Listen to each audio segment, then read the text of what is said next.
Hey everybody, Danielle from Against All Grain, and I am going to show you today how to convert one of my most popular soups from my first cookbook, Against All Grain, my Mexican chicken chowder, making it in an Instant Pot instead.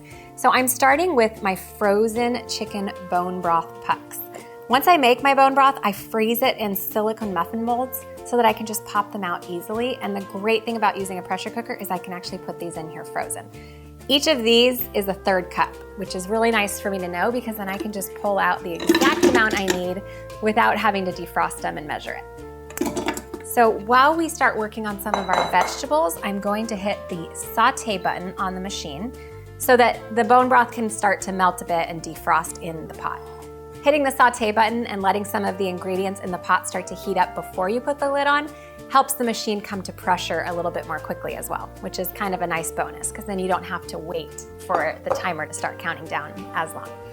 All right, so I need about a cup of carrots. So I've peeled 4 medium carrots here.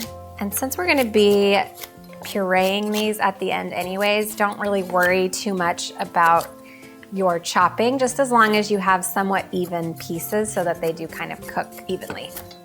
Okay, and then a couple of cloves of garlic. Throw that garlic into the pot along with all of our carrots and our peeled and diced sweet potatoes, our salsa, and our frozen chicken, and our lime juice. This is going to cook down quite a bit once that bone broth starts to defrost and melt a little bit, but I'm going to secure our lid and hit the soup broth button for 35 minutes. Okay, the pressure has finished releasing. So all of my chicken is cooked and it's right here on top. And I'm just gonna pull it out so that we can shred it. The chicken is just falling apart. It went from frozen solid to fork tender, falling apart in 30 minutes. So what we want to do now to make this soup creamy without having to use any flour or starch or any cream is we're going to puree all of the vegetables. And if you like your soup to be a little bit chunkier, just go ahead and leave some of those veggies in there. Maybe about a quarter of them or so. You definitely want most of them to help thicken the soup, but if you like to have kind of some extra goodness in there, that's totally fine. Okay, and just puree this. I like to use a blender rather than a handheld immersion blender because I think it gets it a lot smoother and helps thicken the soup better.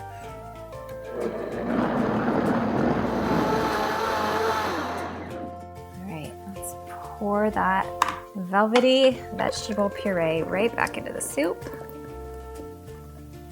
And then just shred your chicken with 2 forks. Literally just falls apart the minute that I touch it.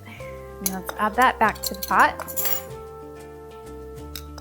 Okay, so we've got this wonderful, thick and creamy vegetable base.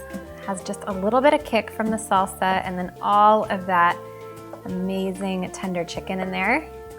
And the last step here is just to add in some baby spinach. You don't even need to turn the pot back on. The hot soup is just going to wilt the spinach down.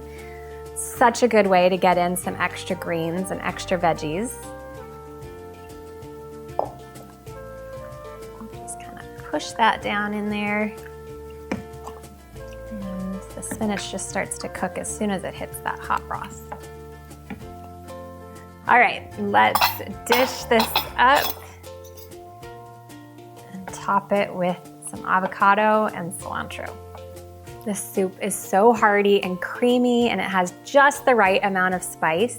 And it went from frozen to a complete meal in about 35 minutes flat. What can be easier than that? For the full recipe, head to againstallgrain.com.